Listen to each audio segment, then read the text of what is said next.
Tiba-tiba, sayup-sayup terdengar suara perempuan. Mata saya. Dan suara itu justru semakin lama, semakin terdengar dengan jelas. Mata saya. Di mana mata saya? Darah, tulang, banyak seperti urat-urat yang kelihatan. Dan itu matanya cuma satu, karena satu wajah ini hancurlah. Hanya satu mata yang ada. Dan Anda tahu bagaimana kondisi mal saat itu 1 bulan setelah kejadian itu? Anda tahu? Sepi, tidak ada pengunjung.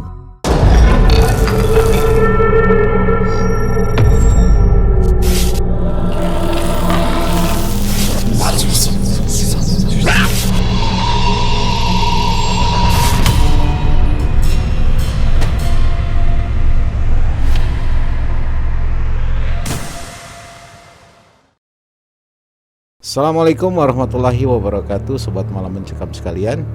Di video kali ini akan mengisahkan sebuah teror-teror yang terjadi setiap malam. Dan ini dialami oleh Sarmin. Terornya seperti apa? Teror yang cukup menakutkan. Ini dia kisahnya.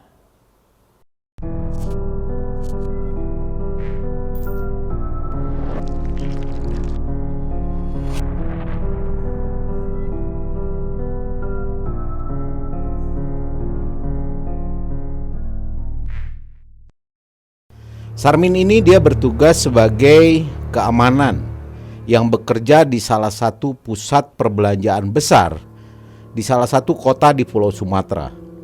Kejadian ini terjadi di tahun 2007 silam. Pada saat saya mendapat giliran tugas jaga malam dan harus melakukan pengecekan dengan berkeliling di tempat kerja yang gedung itu memiliki 4 lantai. Terkadang saya selalu menjumpai hal-hal mistis, di mana saya sering beberapa kali melihat ada sosok perempuan. Pakaiannya berlumuran darah dengan wajah yang hancur dan mengerikan, serta matanya satu. Sosok itu seringkali terlihat di lantai lobi atau di atrium. Kelihatan seperti sedang mencari sesuatu lah. Nah, Sobat Malam Mencekam sekalian, 2 bulan sebelumnya, mal yang megah dan terbilang elit itu sempat digegerkan dengan berita di mana telah terjadi korban bunuh diri seorang perempuan dengan cara dia loncat bebas dari lantai 4 ke arah lobi. Mengerikan sekali. Ini sangat menakutkan. Kejadiannya waktu itu terjadi sore hari menjelang maghrib, di mana waktu itu kondisi mal, kondisi keadaan di bawah itu sedang rame-ramenya dengan pengunjung.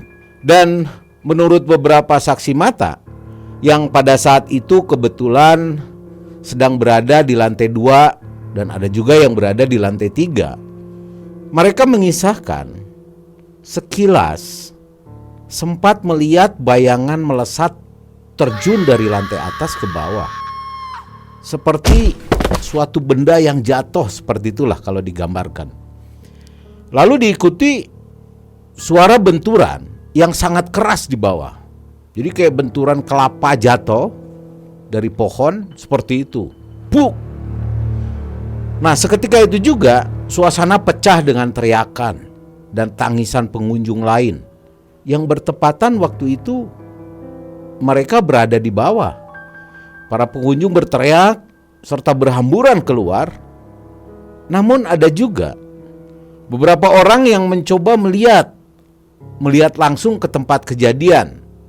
Ya mungkin karena penasaran, keingintahuan, dia melihat ada apa gitu. Dia ingin tahu apa itu yang jatuh. Dan di lantai atas pun terlihat banyak orang yang melihat ke bawah. Setelah kejadian itu, saat itu juga dengan sigap, para petugas keamanan yang bekerja di lokasi lobi waktu itu segera mengamankan lokasi kejadian.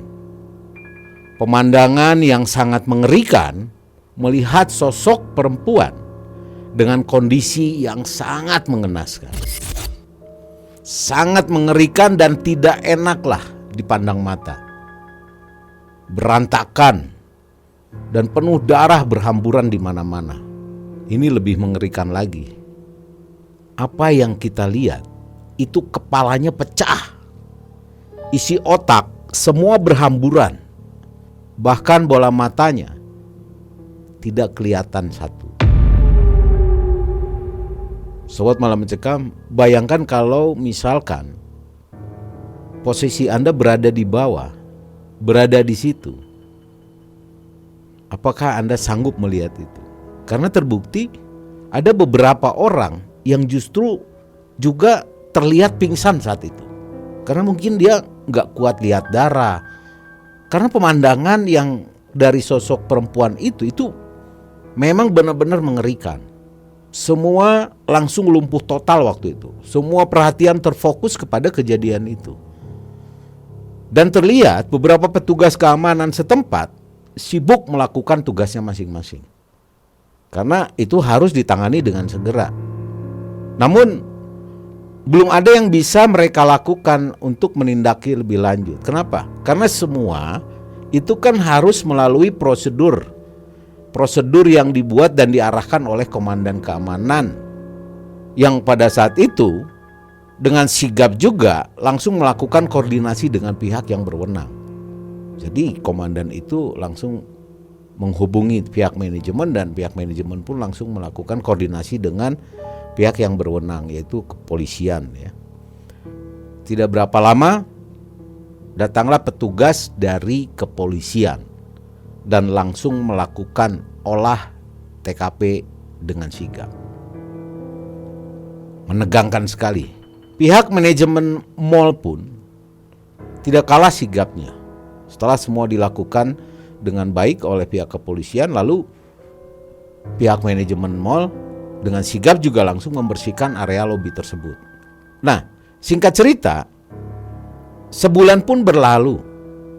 Kita langsung ke intinya nih. Dan Anda tahu bagaimana kondisi mal saat itu 1 bulan setelah kejadian itu? Anda tahu? Sepi, tidak ada pengunjung. Ya, kalaupun ada 1, 2. Dan ini merupakan satu kondisi di mana tidak mengherankan. Rasa horor dan mencekam saat itu terasa sekali, apalagi kalau sudah menjelang maghrib, menjelang isya, itu kebanyakan karena pengunjung itu sepi, jadi banyak toko-toko yang tutup dengan cepat. Dan itu berlangsung kurang lebih 1 bulan, mencekam sekali. Ekonomi lumpuh di situ, usaha pun lagi anjlok. Kenapa? Karena orang takut ke situ. Otomatis hal tersebut membuat pengelola tuh harus berpikir keras untuk mencari solusi. Ini gimana ya? Karena kasihan juga gitu loh. Kalau harus terus menerus seperti ini, kasihan toko-toko yang buka tidak ada pengunjung, dia harus bayar mahal untuk sewanya, tapi tidak mendapatkan pemasukan. Ini menjadikan satu pekerjaan PR yang berat lah buat pengelola. Dan jelas itu pasti lambat laun akan melumpuhkan usaha-usaha mereka. Nah, sobat Malam Mencekam sekalian, di balik cerita sepinya pengunjung waktu itu, ternyata banyak terjadi hal-hal mistis setiap malamnya. Terdengar kabar dari beberapa karyawan toko misalnya, pada saat keadaan sudah malam, mereka tutup cepat dan karyawan tersebut hendak menutup tokonya.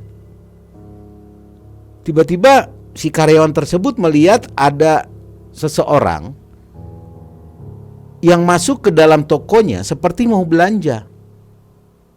Dan si karyawan tersebut ya berusaha untuk mendekati tamu tersebut, mengatakan bahwa tokonya mau tutup.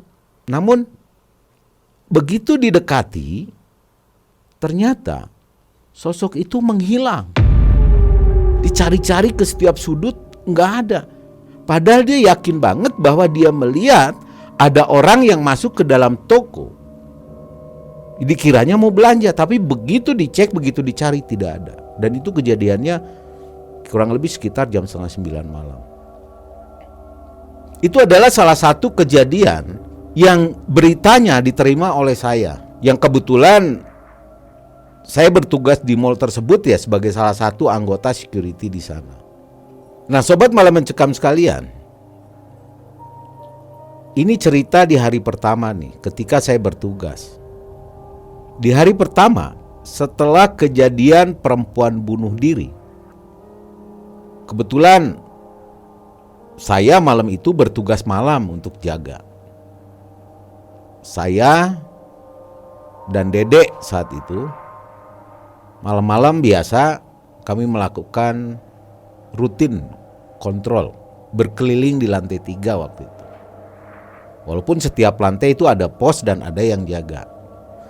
Nah, saya akan menceritakan apa yang saya alami ketika saya dan Dedek berkeliling berjalan di lantai 3. Itu mall itu luas, koridornya itu panjang.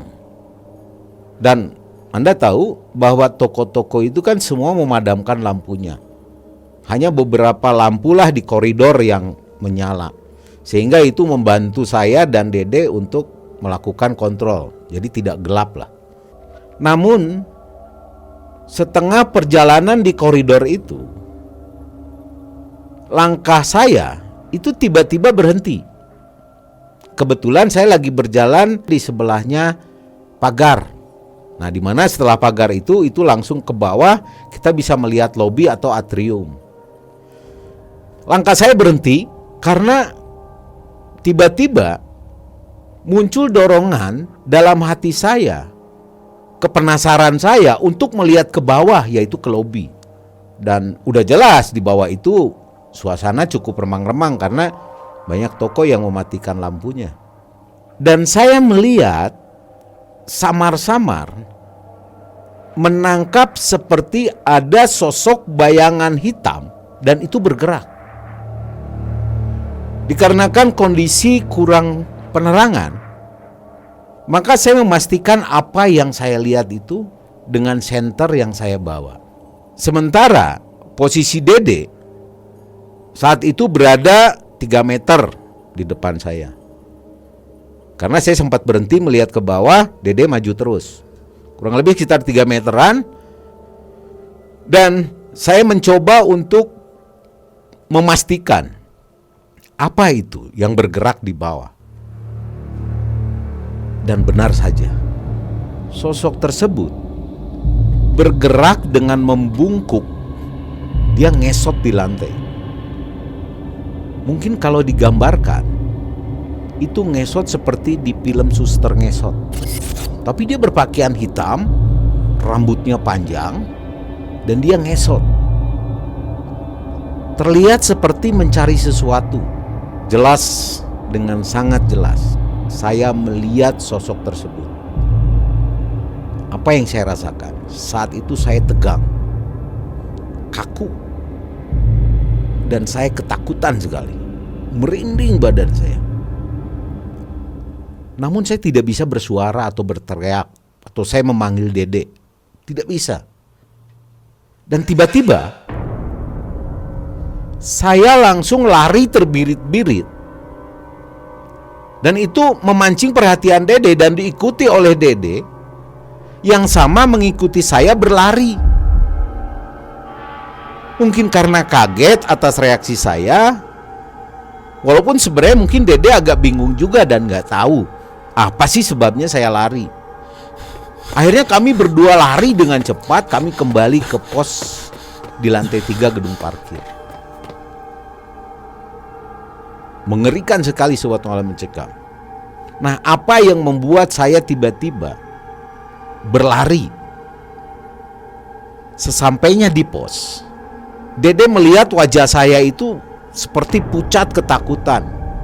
Saat itu saya terduduk, diam, dan pandangan saya itu kosong. Lalu si Dede nanya ke saya, "Min, lu kenapa sih Min tiba-tiba lari?" Saya masih belum fokus, belum mendengar tentang pertanyaan si Dede. Rasa takut itu masih ada, sehingga saya tidak menjawab. Dan berulang-ulang si Dede bertanya mengenai hal itu ke saya. "Min, cerita dong Min, Gara-gara lu gue jadi ikut lari. Apa sih yang lu lihat?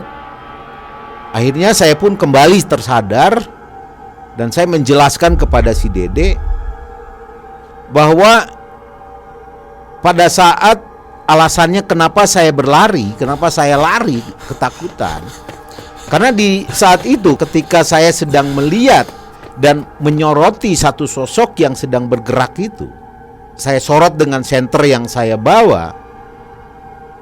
Tiba-tiba sosok itu berhenti bergerak. Dan Anda tahu apa yang terjadi? Inilah yang membuat saya lari. Ketika sosok itu berhenti, apa yang dilakukan sosok itu? Dia memalingkan wajahnya ke arah senter lampu, menatap ke arah saya. Wajahnya terlihat hancur.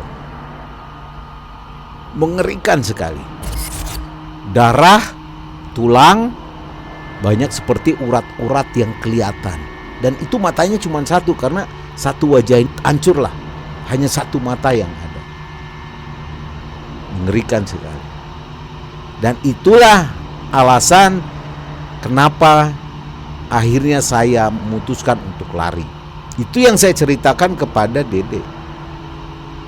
Nampak jelas, masih teringat di bayangan saya, sosok tersebut begitu mengerikan. Kalau Anda melihat sosok itu, saya yakin Anda akan berteriak dan ikut lari juga. Percaya sama saya. Mengerikan sekali. Anda bisa bayangkan. Saya aja nggak sempet bilang apapun kepada Dede. Ya ketakutan. Ketakutan banget saya melihat sosok seperti itu. Dan kalau Anda tahu tatapan matanya walaupun satu, waduh, itu membuat Anda berinding. Benar-benar merinding ketakutan. Akhirnya saya lihat si Dede mendengar cerita saya. Dia sedikit percaya, bahkan terlihat sedikit gak percaya. Karena jujur dia sebenarnya orang itu agak pemberani sih. Ya, makanya gak heran kalau dia masuk shift malam. Dan saya dengan Dede sepakat bahwa ini demi keamanan untuk merahasiakan cerita ini. Oke, saya lanjut ke hari kedua. Nah, di mana di hari kedua ini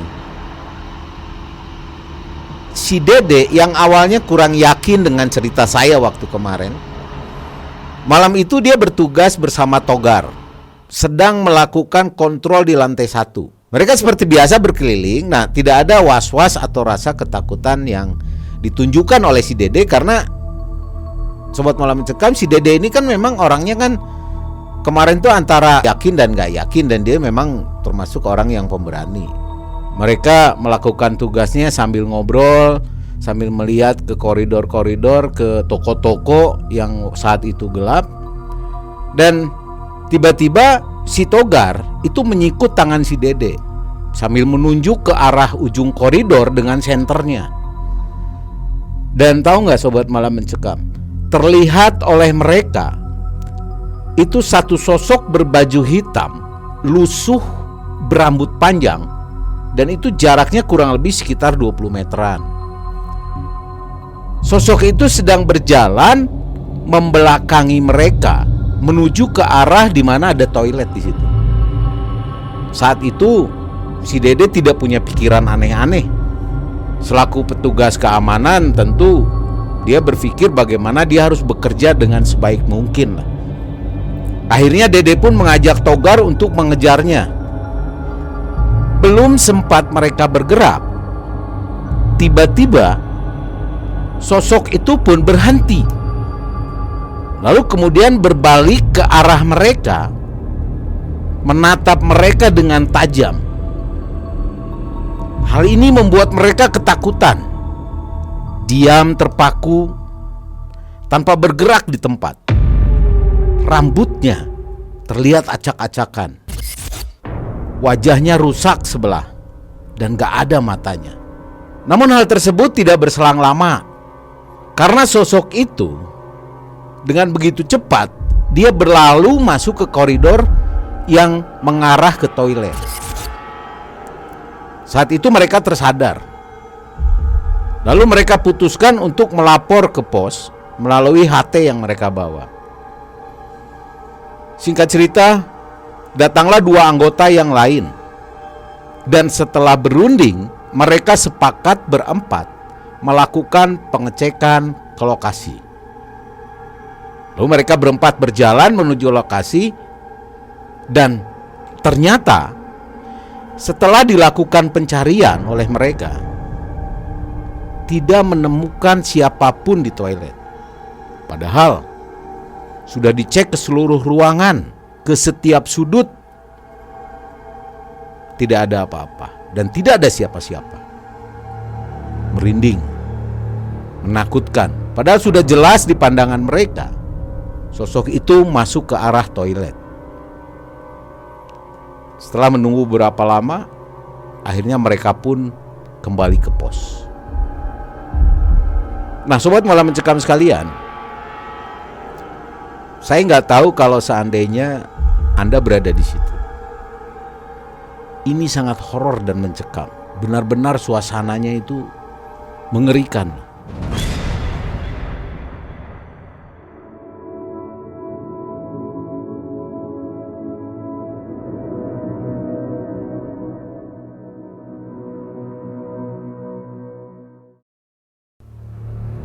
Nah, kita lanjut ke cerita saya. Keesokan harinya, Dede bersama Togar bertemu dengan saya di pos utama. Pada saat kita mau tugas, kami ngobrol bersama-sama sambil ngopi. Dan di situ si Dede cerita ke saya mengenai kejadian yang dialaminya tadi malam. Suasana pun semakin mencekam yang saya rasa. Dan jujur, mereka sebenarnya males kalau harus kerja shift malam. Padahal sebelumnya enjoy-enjoy saja, tidak ada apa-apa. Tapi setelah kejadian itu, semua betul-betul menakutkan. Apalagi harus kerja shift malam. Tapi ya, namanya tugas, mau gak mau mereka coba memberanikan diri. Karena ya namanya tugas. Dan malam itu, mereka kembali bertugas di shift malam bersama-sama dengan beberapa anggota lainnya. Karena di setiap lantai itu ada pos, dan di setiap lantai ada yang bertugas sebenarnya. Nah, sobat malam mencekam sekalian, di hari yang ketiga ini, teror itu tidak berhenti. Saat itu di mana Togar yang jaga di pos, dia sendirian, dan yang berkeliling malam untuk mengontrol yaitu Dede dan saya. Jujur sobat malam mencekam, apa yang saya rasakan, suasana malam itu sangat berbeda dengan malam sebelumnya. Hening, sunyi, sepi, dan benar-benar mencekam. Secara perlahan dan penuh kewaspadaan yang tinggi, kami berkeliling di lantai 2 melewati toko demi toko. Kami mengecek satu sama lain, mengecek kondisi pintu-pintu toko. Ya seperti biasanya kami melakukan kontrol. Tiba-tiba sayup-sayup terdengar suara perempuan. Mata saya, mata saya. Kecil sih suaranya, tapi itu membuat kami serentak berdua berhenti sejenak, hanya untuk memastikan. Dan suara itu justru semakin lama semakin terdengar dengan jelas. Mata saya, di mana mata saya? Saya waktu itu betul-betul ketakutan, saya merinding. Bayangkan, kurang lebih jam 1 dini hari, ada suara perempuan di dalam mall yang tidak ada aktivitas apapun. Suara perempuan. Gimana kalau misalkan kondisi ini itu dialami oleh sobat malam mencekam?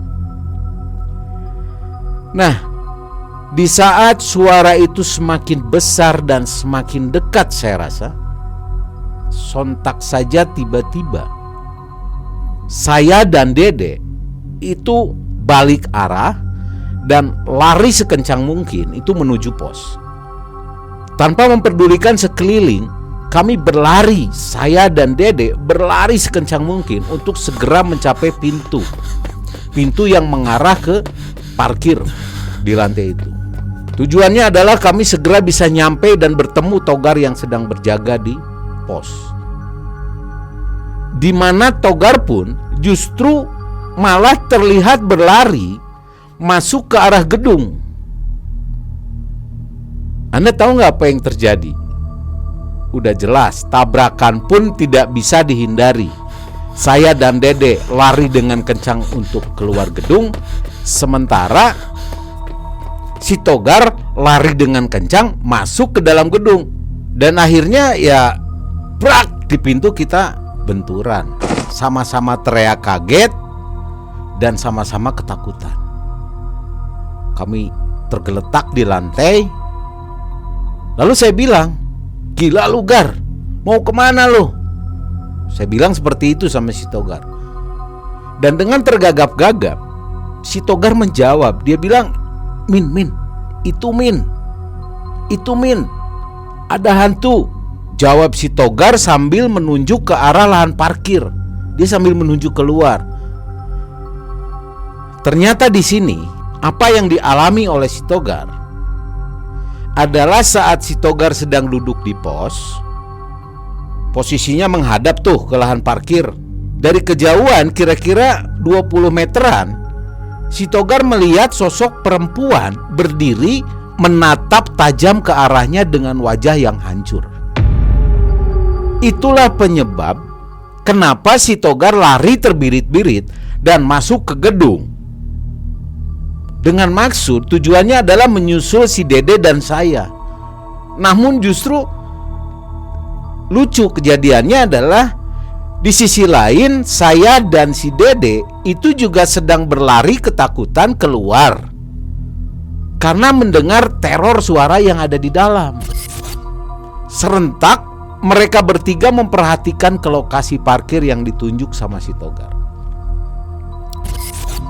Namun Sobat Malam Mencekam, lokasi yang ditunjuk oleh si Togar itu tidak terlihat apa-apa. Sosok itu menghilang begitu saja. Akhirnya kami pun satu sama lain saling berpandangan dengan rasa takut yang tinggi. Kami diam sejenak, dan setelah kami rasa kondisi sudah mulai aman, akhirnya kami pun sepakat untuk kembali ke pos. Nah, Sobat Malam Mencekam sekalian, di pagi harinya kami kembali melaporkan kejadian demi kejadian ke komandan kami.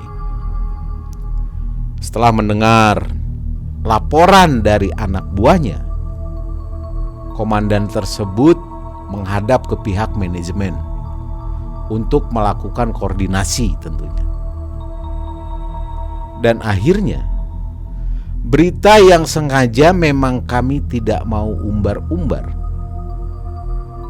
ternyata dengan begitu cepat tersebar di kalangan pengelola dan beberapa staf karyawan lainnya. Sobat Malam Mencekam, suasana semakin mencekam. Dan secara perlahan berita itu sampailah ke beberapa karyawan dan pemilik toko. Otomatis karyawan dan pemilik toko merasa khawatir, merasa takut dengan berita-berita yang tersebar. Lalu atas saran dan masukan dari beberapa orang, akhirnya pihak pengelola itu sepakat mengundang salah satu ustadz. Ya, dengan harapan mampu membantu mencari solusi dari teror-teror yang sedang kami alami. Singkat cerita, ustadz tersebut menyarankan untuk dilakukan doa bersama, yang dilanjutkan dengan melakukan pemeriksaan dan pencarian di lokasi kejadian. Saya di situ kagum terhadap Ustadz ini. Dia memang seolah-olah tahu betul apa yang terjadi. Dan tentunya hal itu dilakukan pada malam hari, di saat semua toko-toko sudah tutup dan karyawan sudah pada pulang. Ya tujuannya sih supaya tidak menimbulkan kegaduhan lah. Dan kegiatan itu pun dia dipimpin langsung oleh ustadz tersebut. Nah, sobat Malam Mencekam sekalian, singkat cerita, rencana pun berjalan dengan lancar. Kira-kira hampir setengah jam pencarian itu berlalu. Tiba-tiba salah seorang yang bernama Bambang, dia berteriak. Dan tentunya reaksi Bambang ini mengundang perhatian yang lain. Serentak saja yang lain akhirnya bergerak mendekati lokasi di mana Bambang berdiri sambil menunjuk ke arah pot bunga di salah satu sudut yang ada di lobi tersebut. Satu lantai dengan lokasi jatuhnya si perempuan yang bunuh diri itu. Dan ternyata ada sesuatu yang menyangkut di antara dedaunan di tanaman tersebut. Apa yang Bambang temukan di situ? Ternyata itu adalah bola mata yang hilang, yang sudah mengering dan nyangkut di antara dahan dedaunan tanaman itu. Sobat Malam Mencekam, suasana malam itu saya kebetulan ada di situ. Itu sangat mengerikan. Apa yang ditunjuk oleh Bambang, ustadz tersebut pun segera melakukan doa. Cukup lama, ya kurang lebih sekitar 5 menit lah ustadz itu berdoa. Karena terlihat mulutnya komat kamit. Berdoa beberapa saat sebelum akhirnya ustadz tersebut dengan beraninya itu mengambil bola mata itu dan memasukkannya ke suatu bungkusan. Lalu setelah ada di genggamannya antara pengelola, pihak keamanan dan ustadz tersebut itu berdiskusi. Dan akhirnya diputuskanlah 2 orang dari pihak pengelola dan akan ditemani oleh ustadz itu untuk menjumpai pihak keluarga korban guna menindaklanjuti langkah selanjutnya berkaitan dengan penemuan bola mata itu. Sobat Malam Mencekam sekalian, ini kejadian yang betul-betul saya alami. Keesokan harinya saya mendengar kabar bahwa semua urusan tersebut sudah selesai dengan lancar. Juga saya mendengar kabar bahwa ustadz itu bilang, insya Allah semua sudah kelar dan tidak akan terjadi lagi teror-teror di malam hari. Dan memang pada kenyataannya yang saya lihat dan saya rasakan, suasana memang kembali membaik. Normal seperti biasa. Tidak ada gangguan apapun lagi dan tidak ada teror-teror lain lagi. Sama seperti sebelum-sebelumnya. Mengerikan sekali.